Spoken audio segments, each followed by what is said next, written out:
नमस्कार, स्वागत है आपका उत्तर प्रदेश की खबरों में और मैं हूं आपके साथ सुमन पाल।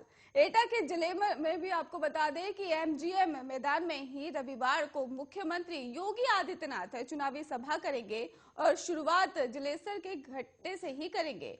और कहा गया है कि घंटा बजता ही तो देव ध्वनि उत्पन्न होती है। अयोध्या में श्री राम मंदिर के लिए यही 2100 कुंटल के लिए घंटा बनाया गया है और मान्यता है कि घंटा बजने से उपशकुन माना जाता है। तो इसके साथ ही प्रदेश में विकास के अपशकुन के लिए भी इससे दूर हो जाएंगे। और उन्होंने कहा कि घंटा इतनी जोर से बजाना है कि सुरक्षा में सेंध लगाने वाले चारों खाने चित हो जाए।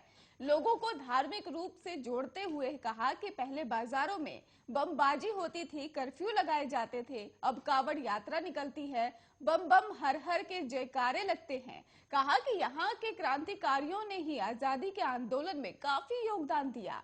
और इसके साथ ही कहा कि 70 साल में उच्च स्वास्थ्य सुविधा संस्थान नहीं दिया गया और हमने एटा को ही मेडिकल कॉलेज दिया। और 2017 से पहले सत्ता से प्रायोजित अपराधी पेशेवर माफियाओं की गुंडागर्दी और अराजकता का भी अड्डा था।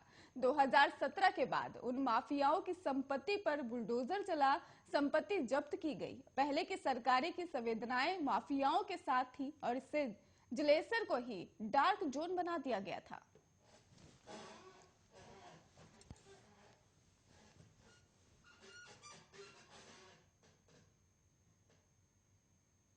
कर्नाटक में हुए हिजाब विवाद की चर्चा जोरों पर है। इस बीच उत्तर प्रदेश के मुख्यमंत्री योगी आदित्यनाथ इंटरव्यू में भी हिजाब विवाद पर कहा कि देश शरीयत से नहीं संविधान से चलेगा। उत्तर प्रदेश के सीएम योगी आदित्यनाथ ने कहा कि देश की व्यवस्था संविधान से चलेगी, शरीयत से नहीं। हर संस्था को अपना ड्रेस कोड तैयार करने का अधिकार है, संविधान के अनुरूप ही व्यवस्था चलेगी। और मुख्यमंत्री योगी आदित्यनाथ ने कहा कि पहले फेज के बाद विपक्ष का चेहरा मुरझा गया है। गर्मी शांत करने वाले अपने बयान पर सीएम योगी ने कहा कि जो लोग कैराना के लिए पलायन करने के लिए दंगों के लिए जिम्मेदार थे, चुनाव की घोषणा के बाद बिलों से बाहर निकल आए थे और ये उनके लिए था। अपराध और अपराधियों के लिए सरकार जीरो टॉलरेंस की नीति के साथ ही काम करेगी।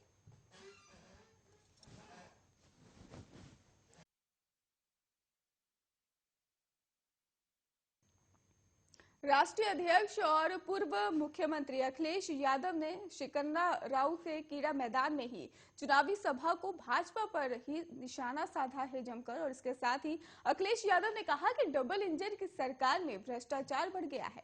उन्होंने कहा कि भाजपा में जो जितना बड़ा नेता है वो इतना बड़ा झूठ भी बोलता है और भाजपा के नेता आज प्रदेश में माफिया और गुंडाराज खत्म होने की बात कहते हैं, लेकिन ये सरासर गलत है। हाथरस की घटना इसका उदाहरण है। यदि आसपास अच्छे इलाज की व्यवस्था होती तो उस बहन की जान बच सकती थी। उन्होंने कहा कि इतना ही नहीं, उनके शव के लिए भी उसके परिजनों की मर्जी के खिलाफ मध्य रात्रि में अंतिम संस्कार कर दिया गया। इसी तरह गोरखपुर में पुलिस ने एक कारोबारी की हत्या कर दी।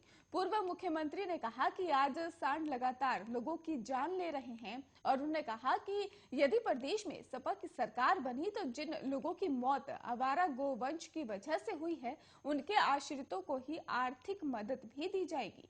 उन्होंने कहा कि 2 दिन पहले हाथरस में आवारा गोवंश की वजह से किसान की मौत का भी उन्होंने साफ तौर पर अपने बयान में जिक्र किया।